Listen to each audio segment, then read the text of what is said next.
Vem para cá, Márcio, para a gente trazer aqui para o nosso olhar para o que aconteceu em 2018 aqui no nosso Médico UOL. Vamos começar pela região sudeste aqui, olha, que a gente está falando desse ponto. Qual foi a vantagem do presidente Jair Bolsonaro? 53% para Bolsonaro, ante 19% de Fernando Haddad. Ou seja, a gente está falando de praticamente 2,5 votos de Bolsonaro para cada voto que Fernando Haddad teve. Olhando agora para a projeção que as pesquisas dão de que pode ter uma situação de vantagem, né, do PT passando à frente de Bolsonaro e Bolsonaro não conseguindo repetir essa performance, é bastante importante. Para a gente olhar mais a fundo aqui na região sudeste, a gente já falou desses números, mas vamos relembrar.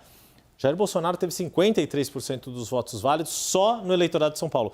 Mais de 12 milhões de votos só entre os paulistas. E Fernando Haddad não conseguiu chegar nos 4 milhões de votos. É bastante grande essa diferença que a gente está falando aí de mais de 8 milhões, quase 8 milhões e meio de votos, que compensa, depois, se a gente for pensar, muito da vantagem de Fernando Haddad na região Nordeste. Quanto que manteve. Foi?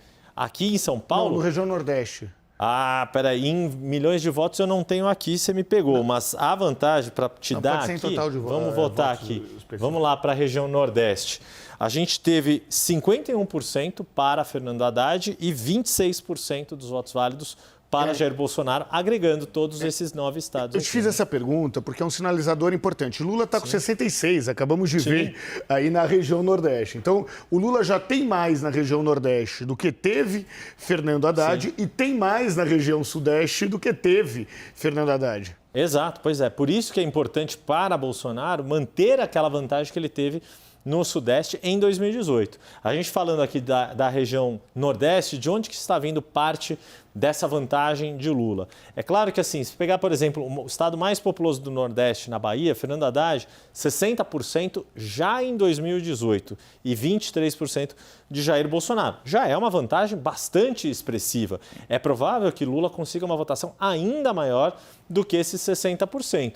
Mas um dos lugares em que ele vai fazer diferença de novo, a gente puxando aqui o único estado amarelo das eleições de 2018, que foi onde Ciro Gomes teve quase 2 milhões de votos e Fernando Haddad pouco mais de 1,5 milhão.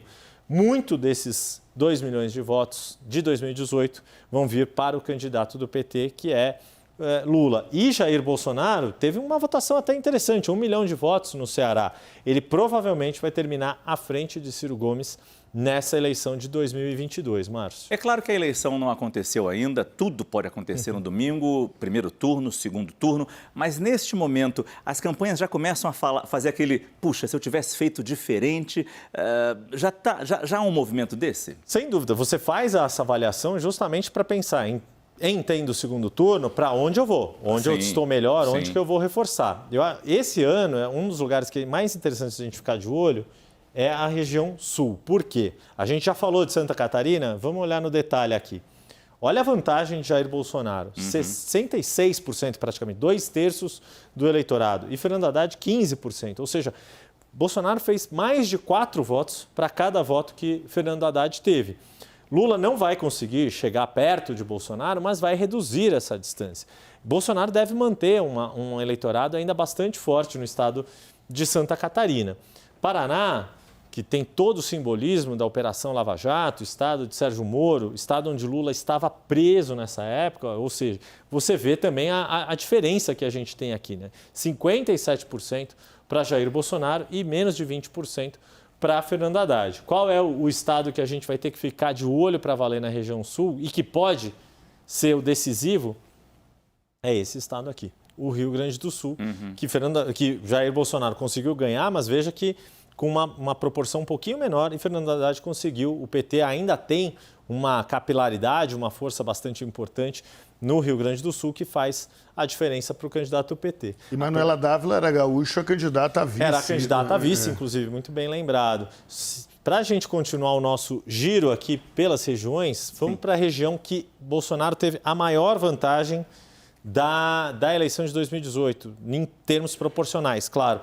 No Centro-Oeste, vou pegar a canetinha para a gente gravar esse número, foi 58 nesses 4 estados aqui, né? eu tirar aqui o Tocantins, 58% para Bolsonaro e o Fernando Haddad teve 21%. Os outros candidatos performaram muito pouco, mas uma distância também bastante grande, Márcio. Gente, é muito interessante acompanhar com a história o que aconteceu em 2018 e o Médico nos permite isso, ver as outras campanhas e fazer esse exercício de futurologia, ou nem futurologia, né? Porque a gente compara com as pesquisas. De análise e de entender os movimentos que o eleitorado faz. Claro. Se a gente puxar rapidamente mais para trás na história, Márcio, se for pegar, por exemplo...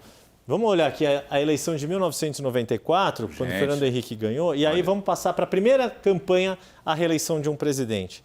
Ele ganhou em praticamente todos os estados, perdeu para Ciro Gomes, perdeu para Lula e Brizola no Rio de Janeiro e no Rio Grande do Sul. Mas sempre, olha, com derrotas muito próximas, né? Para olhar as outras campanhas rapidamente de reeleição... A da Dilma, Yuri? Oi? A da Dilma. A da Dilma foi em 2014. Aqui em 2006... A popularidade mais baixa. Exato. Foi uma disputa mais parelha no primeiro turno, mas qual que foi... O que se colocou como muito decisivo para a campanha de Dilma Rousseff ter sido bem sucedida? Minas Gerais, em que ela conseguiu ficar à frente do candidato Aécio Neves, que era senador por Minas Gerais, ex-governador por 2 mandatos. E por que isso aconteceu?